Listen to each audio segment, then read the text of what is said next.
Hi, everybody. Today I'm going to talk about what's happening with Coinbase, why you shouldn't be worried, and overall my kind of perception of what's going on. Before I jump on in here, I want to give a shout out to my sponsor, Ledin. Ledin is a great place to get a Bitcoin mortgage. So if you can't get qualified for a mortgage and you've got a bunch of Bitcoin, you can get a Bitcoin mortgage that way, or you can borrow against your Bitcoin and use it for anything else you'd like. Again, it's a little bit risky here because you can get margin called. Make sure you either watch my content on margin or you go read up on it by yourself. Okay, cool. Let's go ahead and jump on in to the newsletter. So this newsletter I first write on Thursdays in the Held report. Subscription link is here or the description. But I write us up Thursdays, and then this is for my paid subscribers, and then on Sundays, you hear it from me. Okay, cool. So Coinbase is one of the biggest exchanges in the space. I by the way, work at Kraken, so we're competitors, but Coinbase is a great exchange. They've been around a long time. They're one of the biggest in the space. And so there's been a series of bankruptcies going on with the lending and borrowing platforms. And so because of that, a lot of people were looking at exchanges and wondering like, hey, do these have issues as well?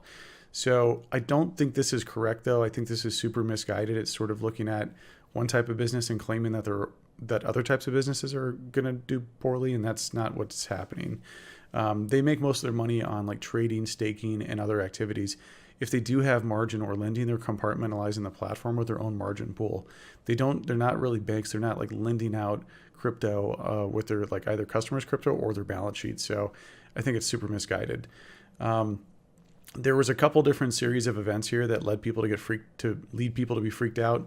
One was the unsecured creditor disclosure. So in their Q1 quarterly report, because they're publicly traded, they put in this clause that said, moreover, because custodial held crypto assets that may be considered to be the property of a bankruptcy estate, in the event of a bankruptcy, the crypto assets we hold in custody on behalf of our customers could be subject to bankruptcy proceedings, and such customers would be treated as our general unsecured creditors. Well, needless to say, people didn't like that quote because it sounds pretty shitty, right? So there's a ton of conspiracy theories as to like, oh, well, maybe they're insolvent or this is like them trying to cover their ass. No, it's not that. They're not at risk of going bankrupt. The language is included in the 10Q form, the quarterly reporting, as a new requirement from the SEC. So Brian Armstrong, through these series of tweets, said essentially this is fine. You don't need to worry about this, and he's right. I don't think it's just so silly. It's a publicly traded company. They're not doing crazy shit like these other like very shady fly-by-night exchanges. Okay, that was the first big piece of news. Then there were the layoffs. So Coinbase laid off 18% or 1,100 employees as the markets continued to deteriorate. But this wasn't out of the ordinary for a crypto bear market. As this chart from CoinDesk shows, this is pretty common. Now, these numbers are bigger for Coinbase because they're a bigger company, but overall, a lot of people have been laying off 10 to 20% of staff. So this is not that crazy. So Coinbase is, I think, par for the course here.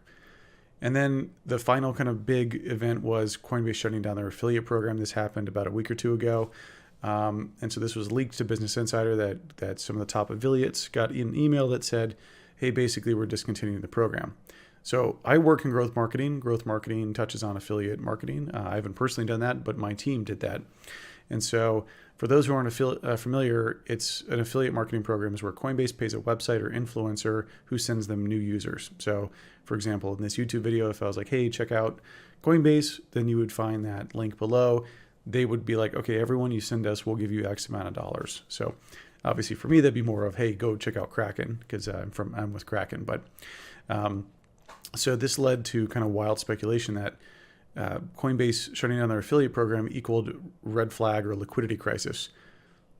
I mean, I have no idea how you possibly extrapolate that. That makes no sense. It's like it would be equivalently the equivalent thing for Coinbase to be doing here would be like, hey, we're stopping all spending on marketing. That's not a liquidity issue. That's simply an acquisition issue. They're just stopping it. They're stopping buying. They're not going to go pay any more money to go acquire customers. So the ultimate equation here for a user acquisition individual, and this is what my background is they want to acquire a customer, which is a CAC, customer acquisition cost, more cheaply than the lifetime value that the customer will bring, the revenue, LTV. And so if those numbers don't make sense, they could shut the program down because they needed to revamp it. Maybe their analytics weren't working properly and they were misattributing.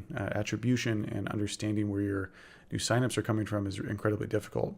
Fraud could also be higher than expected, which is kind of always an issue with this. But by no means is it a liquidity issue. And even if Nate O'Brien was, and he even said it incorrectly, it would be more of insolvency, not liquidity. Liquidity is the depth of their order book and how much volume is flowing through.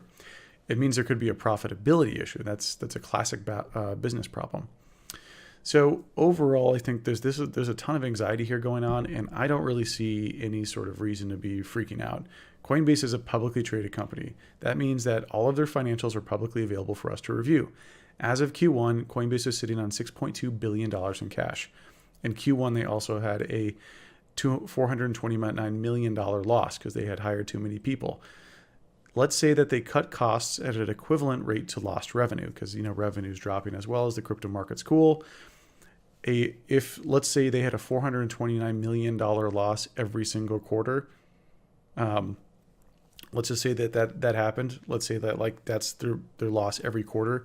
They could still survive 14 quarters on their cash balance. Now, I know this is some funky math, but this just gives you some kind of general framing here on this isn't a big deal. They're going to cut costs. They're going to try to figure out how to cut costs to match revenue. And then maybe burn through that cash if they have to, but they're going to use that as a safety buffer.